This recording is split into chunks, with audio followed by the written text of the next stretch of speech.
Жаратылыстану 3 сынып. Ғарышқа қалай ұшады? Бүгінгі сабақта ғарышқа немен ұшуға болатынын білесіңдер.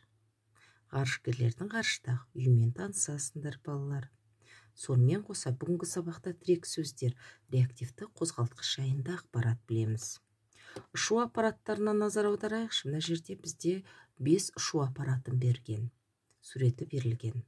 Аэростат, тікұшақ, ұшақ, мына көріп тұрғанымыз ракета және әуе шары. Жақсы балалар. Енді назар аударайықшы. Зымыран қалай ұшады? Мына жерде әуе шары бейнеленген. Әуе шары ыстық отынның көмегімен ұшады екен. Ал енді зымыран болса, ол ұшу үшін оған реактивті қозғалтқыш керек екен. Зымыранның ішінде қозғалтқыш жұмысына қажет отын мен оттек қоры болады екен.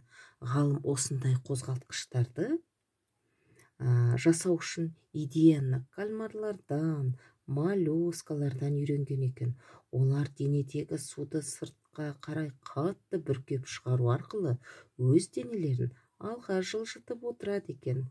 Сондай-ақ үрленген шардың жібін босатса, ол алуан екпінмен алысқа ұшады екен балалар. Реактивті қозғалтқыш қалай жұмыс істейді? Қай шардың жылдамдығы көп болатынын анықта. Шардың жылдамдығы неге байланысты болады екен? Міне, мына Мерей мен Алинаның қолында үлкен шар тұр. Арсұлтанның қолында кішірек шар тұр. Ал балалар, сұрақ, қай шардың жылдамдығы алысқа ұшады екен? Үлкен шардікі ме, жоқ кіші шардікі ме? Дұрыс айтасыңдар. Үлкен шардың жылдамдығы алысқа ұшады екен. Ғарыш үй жайында әңгіме айтамыз дегенбіз. Қазір ғарышкерлер ғарышта бірнеше апта, тіпті бірнеше ай бойы жүреді екен. Осы кезде орбиталық станциялар олардың уақытша үйіне айналады екен. Міне суретке назар аударыңдаршы. Ол үйлерді ғарышкерлер үй деп атауына болады екен. Ал балалар, ойланып көрейікші. Ғарышкерлер орбиталық станциясында жүргізетін эксперименттерінің бірі өсімдік өсіру. Ол не үшін керек? Оның болашақта қандай пайдасы болуы мүмкін? Ғарышкерлер өсімдікті өсірген уақытта жердегі еккен өсімдік пен ғарыштағы еккен өсімдіктің екеуінің де өсуі де ешқандай айырмашылық жоқ екенін ғалымдар, ғарышкерлер де дәлелдеген екен.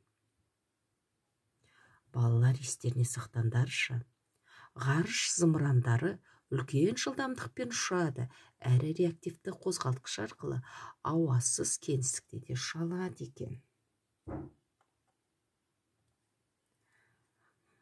Жақсы балалар, бүгінгі сабақта сендер өздеріне керекті көптеген ақпарат алды деп ойлаймын.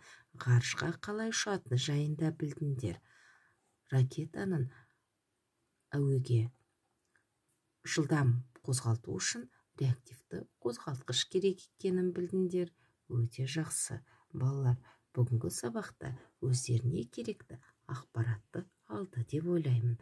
Назар қойып тыңдағандарына көптен көп рахмет. Сау болыңдар балалар.